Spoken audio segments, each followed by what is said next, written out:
আমার ভাই বোনেরে, আমার মা বাবারে কেমনে দেখবো ভাই, আমার কলিজা ফাটা যায় রে ভাই। बिस्मिल्लाहिर्रहमानिर्रहीम। अस्सलामु अलैकुम नाज़रीन, आप देख रहे हैं डिजिटल दावा नेटवर्क और मैं हूं हम्माद हमीद। नाज़रीन, ये कहानी है एक ऐसी खातून की जो 35 साल से पाकिस्तान में रह रही है। 35 साल से वो अपने घर बांग्लादेश तक नहीं गई। क्यों? वो जानती ही नहीं थी कि बांग्लादेश में मौजूद उसके माँ बाप ज़िंदा हैं कि नहीं। अगर ज़िंदा हैं तो वो किस हाल में है। नाज़रीन, ये पाकिस्तानी खातून जो इस वक्त आप स्क्रीन पर देख रहे हैं, ये जब 14 से 15 साल की थी तो इसे इंसानी स्मगलर्स बांग्लादेश से उठाकर पाकिस्तान आकर, उसका कोई वाली वारस नहीं था तो फिर उसने यहाँ पर लोगों के घरों में काम करना शुरू कर दिया। ये खातून बांग्लादेश में जब रहती थी तो तब भी लोगों के घरों में ही काम करती थी। तो एक दिन ये घर से बाहर निकली तो उसको गाड़ी में उठाकर वो इंसानी स्मगलर वो पाकिस्तान ले आए। यहाँ पर आकर भी उसने लोगों के घरों में काम करना शुरू कर दिया। और फिर इसकी शादी एक ऐसे शख्स से हो गई जो शराबी था, जो शराब पीता था, नशा करता था। तो फिर उस शख्स ने इसको कुछ देर तक अपने पास रखा, इसको संभाला।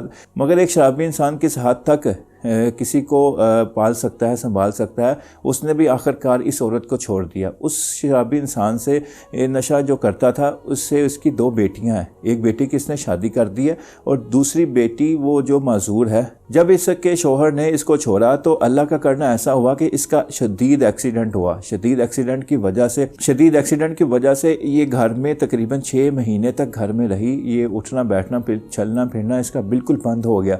फिर उसके बाद 6 महीने के बाद ये जब अपने घर से निकली तो इसके पास कमाने के लिए कोई ज़रिया नहीं था। तो फिर कराची की सड़कों पे इसने भीख मांगनी शुरू कर दी। ये अपनी माजूर बेटी को साथ बिठाती और ख़ुद एक सड़क के किनारे बैठकर ये भीख मांगती। तो एक पाकिस्तानी टिक टॉकर जो अनपढ़ है, अनएजुकेटेड है, पढ़ा लिखा नहीं है, उसकी ये वीडियोज़ वो बनाता है जो भीख मांगते हैं भिखारी, जो कराची की सड़कों पर बैठे होते हैं, उनके लिए उनके ऊपर ये वीडियोज़ बनाता है। तो वो इस खातून के पास गया तो उसकी वीडियो इसने अपने टिकटॉक अकाउंट पर शेयर की। तो इस वीडियो को एक शख्स ने देखा जो NGO चलाता है, वलीउल्लाह उसका नाम है। वो ऐसे ही लोगों को मतलब संभालता है, ऐसे लोगों को सहारा देता है, उनके परिवार, उनके घर वालों तक उनको पहुंचाता है। तो उस शख्स ने जब ऐसी औरत को देखा तो फिर ये उसके पास गया, उससे कहानी पूछी कि आखिर ये खातून यहाँ पर इस हालत में रोड के किनारे, सड़क के किनारे वो कैसे पहुँची। तो जब उसने ये स्टोरी उससे पूछी तो उसने कहा कि आज से तकरीबन 35 साल पहले मैं बांग्लादेश से आई थी, मेरे घर वाले बांग्लादेश में हैं। तो फिर उस शख्स ने उसकी तस्वीर, उसकी वीडियोस बनाई और फिर उसने अपने लोगों को एक्टिव किया। बांग्लादेश में भी उसने लोगों को एक्टिव किया, वहाँ पर लोगों को लगाया कि वो सर्च करें कि इसका कोई घर वाला, कोई इसके माँ बाप, इसके बहन भाई तलाश करें। तो अल्लाह का करना ऐसा हुआ कि उस औरत की किस्मत ही कुछ ऐसी थी कि उसके घर वाले मिल गए। उसके माँ बाप, उसके बहन भाई वो ज़िंदा थे। ना कि वो ज़िंदा थे बल्कि वो किसी एक अमीर शख्स की तरह ज़िंदगी गुजार रहे थे। उनके पास गाड़ियाँ, घर, बंगला, पैसा सब कुछ मौजूद था। मगर उनको ये नहीं मालूम था कि उनकी बेटी, उनकी बहन वो इधर कराची की सड़कों पर बैठी भीख मांग रही है। तो जब उनसे रब्ता हुआ तो फिर ये शख्स इस औरत के पास आया। उसने उसको कहा कि मैं अगर तुम्हारे घर वालों तक तुम्हें पहुंचा दूं, तुम्हें उनसे मिलवा दूं तो तुम्हारी क्या कैफियत होगी।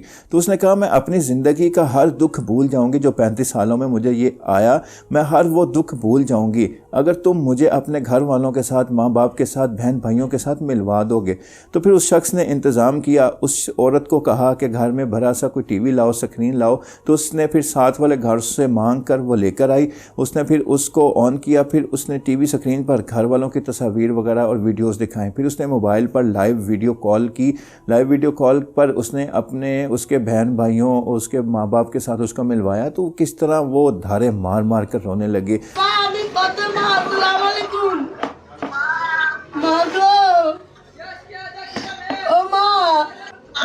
बाबा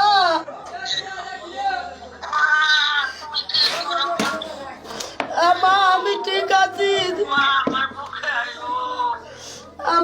আমি কি আমু আমা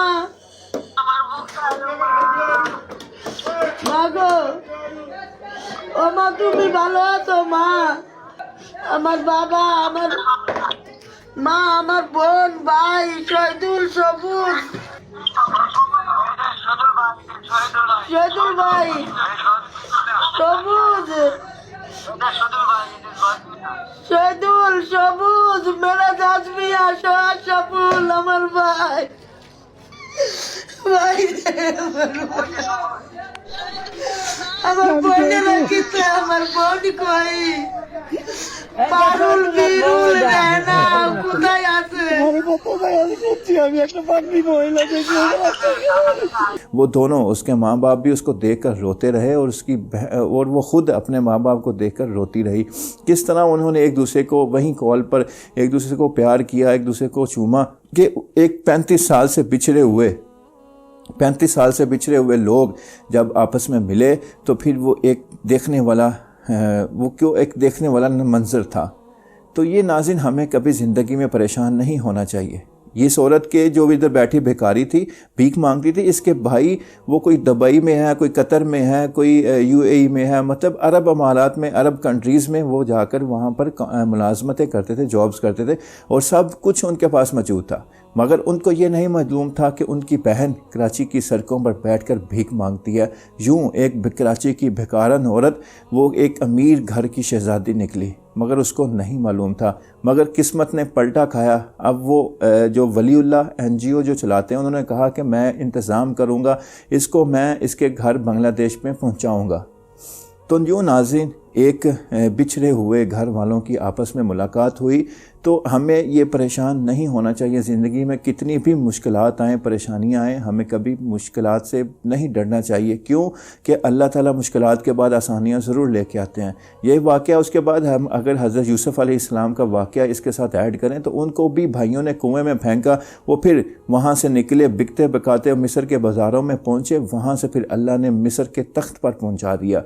तो यूँ सब्र करना चाहिए मुश्किलात पर, परेशानियों पर, कि हम सब्र करेंगे तो फिर सब्र का फल मीठा अल्लाह ज़रूर देता है। तो ऐसी मुश्किलात पर हमें सब्र करना चाहिए। जैसे इस औरत ने सब्र की, अपनी ज़िंदगी से, मुश्किलात से वो हारी नहीं, वो उनको किसी न किसी तरीके से लेकर अपनी ज़िंदगी को चलती रही।